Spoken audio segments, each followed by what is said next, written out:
Boa tarde. Em primeiro lugar, manifestar o meu orgulho de estar aqui depois das manifestações que ontem se realizaram e que mostrou bem a vontade do nosso país. Por outro lado, depois da comunicação do José Reis, é relativamente fácil de dizer alguma coisa, porque quase bastaria subscrever grande parte das afirmações. De qualquer maneira, tentaria dar uma leitura um pouco diferente para relatar as mesmas situações e chegarmos às mesmas conclusões. E, porque o ambiente que vivemos em Portugal é carregado, talvez possamos começar com duas anedotas. Duas anedotas que são contadas a propósito de economistas já há muitos anos. Uma delas aprendi quando ainda era estudante de economia, em que um economista foi assistir a um concerto de Beethoven e depois perguntaram-lhe: então o que é que achaste do concerto? Era ótimo, mas podia-se poupar tantos oboés, tantos violinos. E que mostrava uma costela negativa desta profissão, que é atravessada por muitas leituras alternativas, em que as que têm o poder raramente têm a razão. Só em momentos de transição é que isso acontece.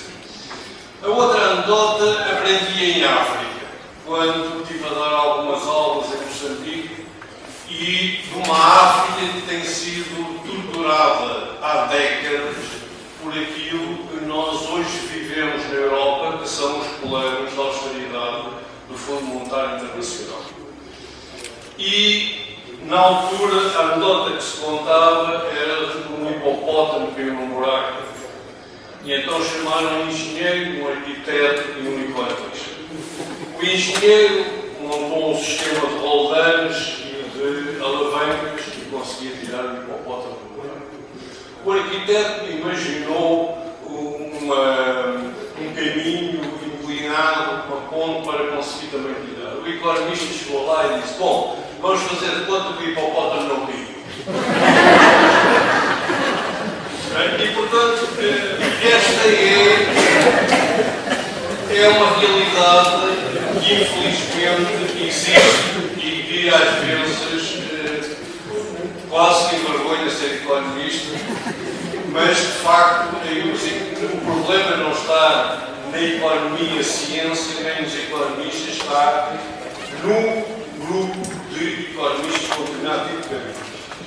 E um autor que o representava muito bem era um homem de uma chamada escola austríaca, o von Mises, que dizia qualquer coisa como isto: eu tenho um modelo e eu tenho a realidade. Se o modelo não está com a realidade, convém olhar para o modelo e ver se está coerente. Mas se estiver coerente, o modelo é que está certo, a realidade é que está errada. Isto nos faz rir, devia-nos fazer chorar, porque temos uma ciência social como a economia que não visa resolver os problemas, não visa olhar para a sociedade, visa transformar de acordo com os conceitos ideológicos dos quais partem. E porque se este argumento de que a realidade é que está errada é um argumento que serviu ao longo da história para dar lugar ao escravagismo, para dar lugar à colonização, porque nós é que estávamos certos, eles é que eram ladrões, eles é que eram ingratos, eles é que não tinham racionalidade. E portanto o que está aqui em confronto é dizer, chamarmos a todos nós de animais e de bestas incapazes de viver em sociedade, e eles é que sabem aquilo que convém para nós. E portanto é neste ambiente de uma ditadura do capital financeiro que nós temos que analisar o que significa que as correntes neoliberais que têm assumido o poder, sobretudo a partir dos anos 80, 90 do século passado, e que perduram ainda muito viva a sua atuação. A crise que atualmente vivemos é o que os economistas muitas vezes chamam uma crise de subprodução. Isto é, criou-se um excedente de capital e de riqueza à distribuição do rendimento que existia e em relação às possibilidades de continuar a funcionar dessa forma. É o que um economista chama a miséria e não a opulência. E é exatamente porque há esta opulência que há simultaneamente a miséria. A miséria não é um complemento, é o resultado exatamente dessa subprodução, dessa opulência e que mostra que vivemos numa classe, numa sociedade em que não há inevitavelmente a harmonia dos diversos grupos e estratos sociais, mas que para uns ganhar os outros têm que perder. E perante esta situação, em que sobretudo foi os mercados financeiros que se empolaram, os bancos que se endividaram, fizeram jogos de todo tipo, o que nós tivemos, o que criámos foi todo um manancial de títulos, de capital financeiro, de títulos de crédito, etc., que não tinham qualquer tipo de ligação à produção. E este excesso de capital fictício, porque não correspondia ao aumento da riqueza efetiva, só tinha e só tem uma solução: é ser destruído. É destruir este capital fictício. E destruir este capital fictício passava, como já passou noutras grandes crises, por deixar muitos bancos ir à falência, por responsabilizar os conselhos de administração e os sócios daquilo que aconteceu e de, obviamente, simultaneamente, salvaguardar os direitos dos depositantes e uma situação dramática, muitas vezes este capital financeiro é que hoje controla os esquemas de reforma, etc. E, portanto, havia que condenar quem foi responsável por esta venda de latão que atingi que era ouro e, por outro lado, de salvaguardar os direitos fundamentais no processo. A política económica tem sido exatamente o contrário. Primeiro de tudo, salvar a banca e o capital financeiro. E depois se vê o que acontece nas outras países. E, portanto, as consequências desta situação é que estamos num caminho sem futuro, porque as dívidas são insustentavelmente pagáveis. Criou-se um excesso de títulos que não representavam nada da riqueza dos países, que corresponde a 46 vezes o produto mundial de um ano. Isto significa que este caminho é insustentável no nosso país, mas também na Europa e também no mundo. Há que destruir, e porque não se destruiu o capital financeiro, há que destruir as outras formas de capital. E em começar com o capital variável através da redução do salário real, do poder de compra das famílias. A destruição maciça também do capital industrial e comercial através das falências sucessivas e em grande quantidade. E, portanto, nesta lógica só há uma receita aparentemente ideal para tais ideólogos. Um deles é matar os que não trabalham, dando prioridade aos idosos. A segunda é colocar os salários de miséria, já que a escravatura hoje é um bocado difícil, apesar de haver no mundo neste momento cerca de 30 milhões de escravos, e que continue a trabalhar com esses baixos salários. E, portanto, apoiando uma questão que o José Reis dizia, eles sabem claramente o que estão a fazer.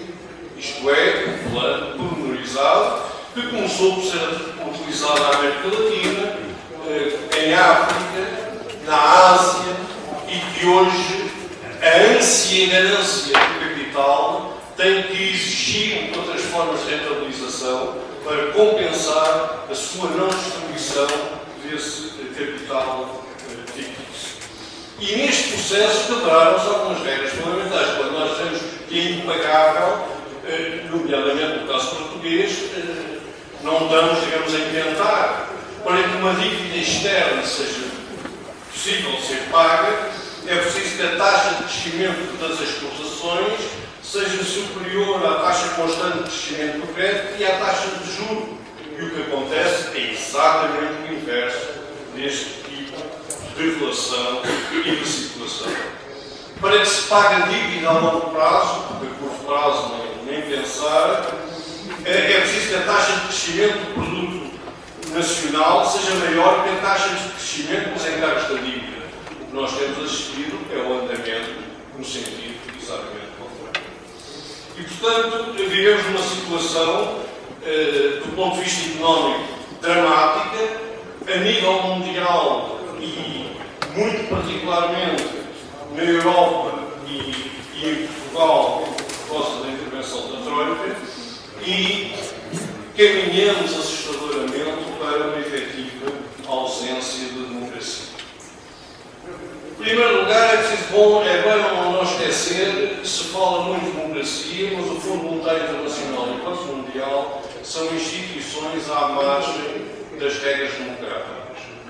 São instituições burocráticas, decididas pelo grande capital com um sistema de cotas para diversos países e, portanto, não há qualquer tipo de democracia neste tipo de instituições. Por outro lado, na Europa, também as suas regras de funcionamento não são, neste momento, as democráticas. Como aqui citaria uma crónica recente do Sr. Meio Marcos, em que chama a Europa alemã, que diz que hoje quem governa não tem legitimidade. E aqueles que são a fonte de toda a legitimidade dos cidadãos, constituídos em povos, não têm poder. Poderia existir melhor receita para a corrupção que mais tarde ou mais cedo poderia na Europa? Portanto, também na Europa não há qualquer legitimidade. E é bom também recordar, porque muitas vezes quando falamos das percentagens e olhamos para a Assembleia da República, vemos sobretudo o resultado das eleições dos que votaram, que a maioria dos dois partidos na Assembleia da República representam, em relação ao total da população com possibilidade de voto, apenas 29% desse universo. Naquela altura em que foram eleitos.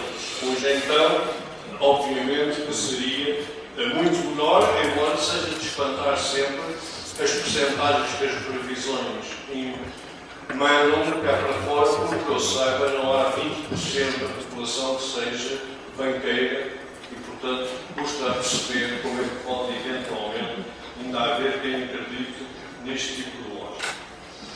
E, portanto, temos que efetivamente reconstruir a democracia e a construção da democracia provavelmente não é viável na União Europeia, em que nós somos excessivamente marginais e, sobretudo, marginais também pela política que temos conduzido. E quando nós olhamos para o panorama político nacional, tirando a grande força das movimentações de massas, o reduto e o elo fraco que continuamos a apelar para a defesa da democracia e da Constituição é o Tribunal Constitucional, que é, de facto, o elo fraco para este tipo de defesa. Isto significa que está na movimentação das massas, está na movimentação de todos nós, da população, e no reconhecimento de todos da importância desta luta, que provavelmente se radica a única fonte efetiva de garantia da democracia numa época em que estamos no fio da navalha e em que as diferenças entre a democracia formal e o fascismo e a ditadura começam a ser demasiado ténues. E, portanto, se a luta popular é o caminho mais importante, eu apenas terminaria recordando um poema de Brecht, bem conhecido, mas que, infelizmente, é frequentemente esquecido, mesmo por aqueles que amam a liberdade e lutam por ela. Primeiro levaram os negros, mas não me importei com isso, eu não era negro. Em seguida levaram alguns operários, mas eu não me importei com isso, eu também não era operário. Depois prenderam os miseráveis, mas não me importei com isso, porque eu não sou miserável. Depois agarraram os desempregados, mas como tenho o meu emprego, também não me importei. Agora estou levando, mas já é tarde. Como eu não me importei com ninguém, ninguém se importa comigo.